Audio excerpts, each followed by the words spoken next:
Welcome to our channel. Today we how to update your Synchrony or CareCredit payment plan, detailed guide step by step clearly.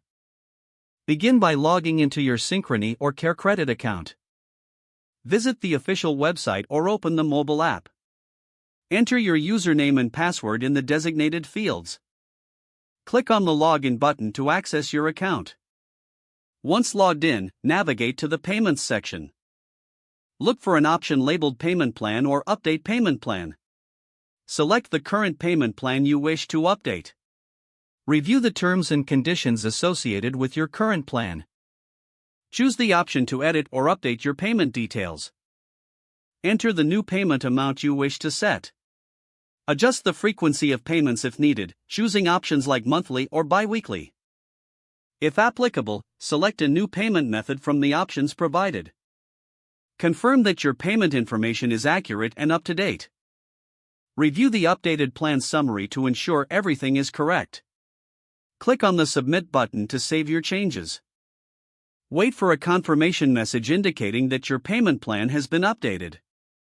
Check your email for any confirmation details from Synchrony or CareCredit. Log out of your account once you have completed the process. You have successfully updated your Synchrony or CareCredit payment plan. If the page does not load, refresh the browser or try again in a private or incognito window.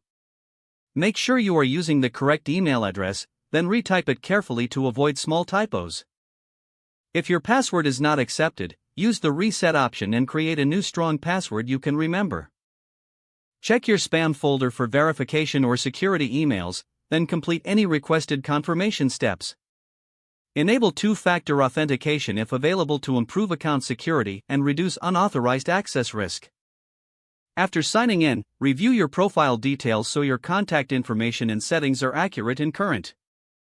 If you see an error message, note it down and try again after restarting your device and internet connection. Log out when you finish, especially on shared devices, to keep your account and payment information secure. If the page does not load, refresh the browser or try again in a private or incognito window.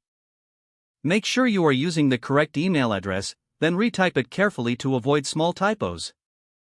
Don't forget to like this video and subscribe to our channel for more step-by-step tech guides.